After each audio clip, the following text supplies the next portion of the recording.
ina ng pamunuan ng IBF. Nabibigyan nito ng 6 na buwan itong si Naoya Inoue upang magkaroon ng isang optional title defense. Ito ay isang madadang balita para dito sa kapo. Hindi lamang ni Naoya Inoue, pati na rin dito sa ating kababayang si Jamriel Casimero. Dahil ang pagbibigay po ng optional title defense, ito ay Naoya Inoue ay magbibigay laya ni Naoya Inoue upang mamili kung sino fighter na labas sa rankings ang pwedeng ilaban dito o sa lahat po ng mga pwedeng manding laban ni Naoya Inoue na labas sa rankings. E wala na panggada na pakhuwaka dito kay Jamriel Casimero.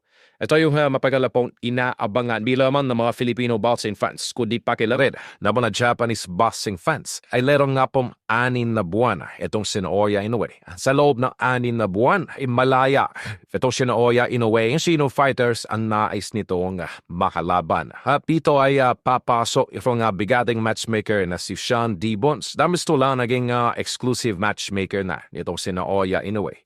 Isa na natural na proseso lumapit itong kapo ni Naoya Inoue kay Sean Gibbons upang mas mapadali ang ugnayan pagkasanan na sabing laban. At ito si Kameda naman na siyang promotor ni Casimero ay siyang makikipag-coordinate. Ito kay Ohashi na siyang manager ni Naoya Inoue. At kay Sean Gibbons ay namapay na po itabal yung demand. Ang may kasaan laban nito si Naoya Inoue kontra Junton Nakapani.